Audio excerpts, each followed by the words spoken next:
Vážení posluchači, je mi ctí vás uvést do obhajoby středoškolské odborné činnosti s názvem Hledání lektinu v tropickém ovoci. Moje jméno je Ondřej Zimek a spolu s Ronem Dočkalem jsme autoři této práce.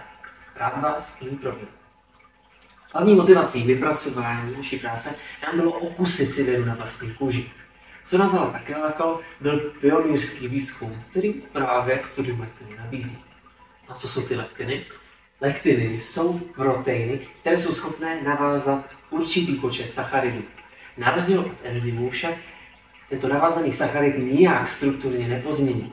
S lektiny se můžeme setkat ve všech taxonomických říších, kde můžou plnit různé funkce. Od obranné, zásobní až po imunitní funkce. Například bakterii Helicobacter pylori, která způsobuje žaludeční vředy, jí lektin umožňuje adhezi na žaludeční stěnu jejího hostitele. Díky tímto vlastnostem mají lektiny široké využití. Například v histologii jsou využívány k detekci nádorových buněk. Ve farmacii, ve vývoji antibiotik a antivirotik, anebo také v biochemii. Cíle naší práce byly dva.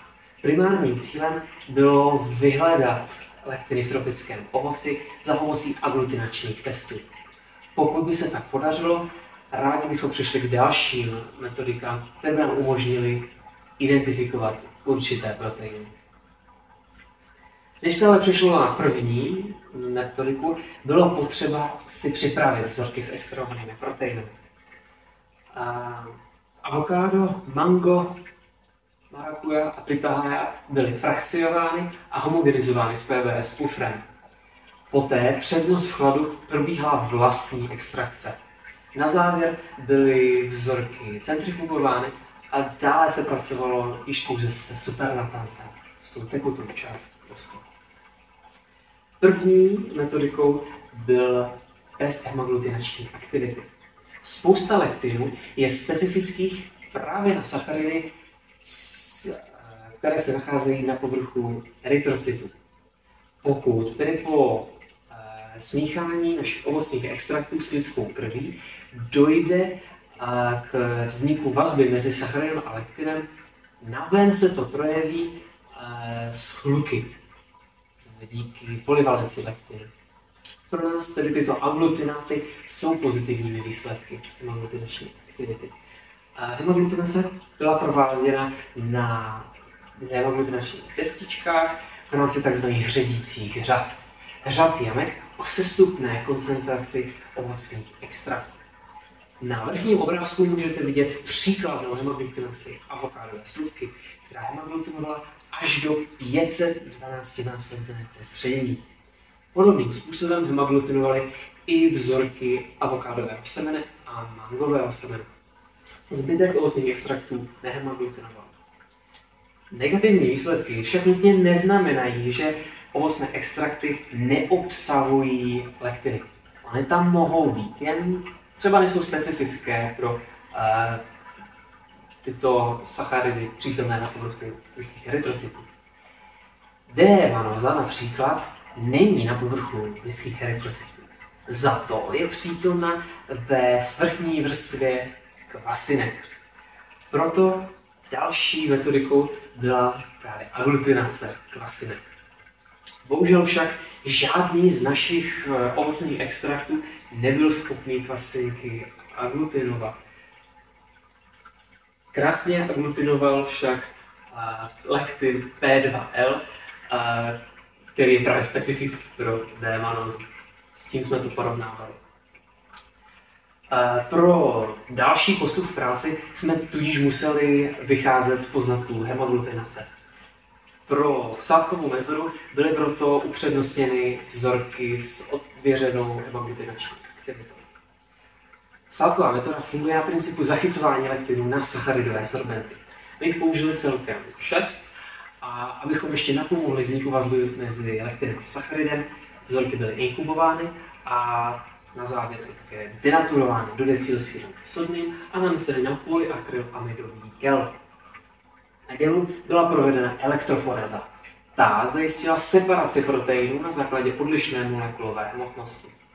Abychom v tomto gelu mohli číst, gel musel být obarven barvivem prvně Comaxi Blue a poté silnějším činidlem, stříbrem.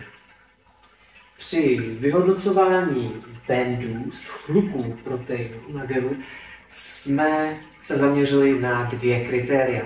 Prvním z nich byla viditelnost. Čím více je daný band viditelnější, tím vyšší je koncentrace proteinu v daném místě. Druhým kritériem byla specifita. Na čím míň sacharidových sorbentů se daný band navázal, tím je vyšší pravděpodobnost, že se jedná právě o lektin. Tyto 2 kritéria splňovaly 2 bandy. 28 kDa a 34 kDa. Tyto 2 bandy byly z gelu vyříznuty a odeslány na hmotnostní spektrometrii do centrální laboratoře proteomika. Z výsledků, které vyplývá následující. 28 kDa lektin je sekvenčně podobný endochytinaze. Tuto vlastnost sdílí s chylektinami. Domníváme se tudíž, že se jedná o jednoho z nich. V případě 34,5 kDa lektinu bylo zjištěno totéž a navíc jsme zjistili, že je v databázi predikovaných lektinů Lecton Explorer vedený pod číslem P93680 v třídě Heavy-Night lektiny. Heavy-Night lektiny jsou lektiny, které jsou strukturně podobné heveinu. A hevein je protein v kaučuku způsobující alergické reakce u lidí. Tuto alergenní povahu sdílí všechny heavy-night lektiny. A my se již domníváme, že v případě tohoto proteinu se jedná také o alergen. No a teď si pojďme celou naši práci shrnout. Hemoglutinační aktivita byla potvrzena u 3 vzorků. Tyto vzorky byly upřednostněny pro vsádkovou metodu, která vyselektovala 2 konkrétní proteiny, 28 kDa a 34,5 kDa, o kterých jsme zjistili jejich přibližnou molekulovou hmotnost, jejich koncentraci jsme odhadli, taktéž jsme zjistili jejich specifitu sacharidovou a jejich lokalizaci.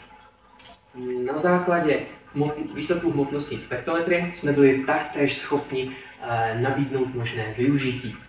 V případě 34,5 kDa lektinu se totiž jedná o možný alergen. V takovém případě by bylo možné tento protein využívat v alergologii v rámci tzv. Specifické imunoterapie.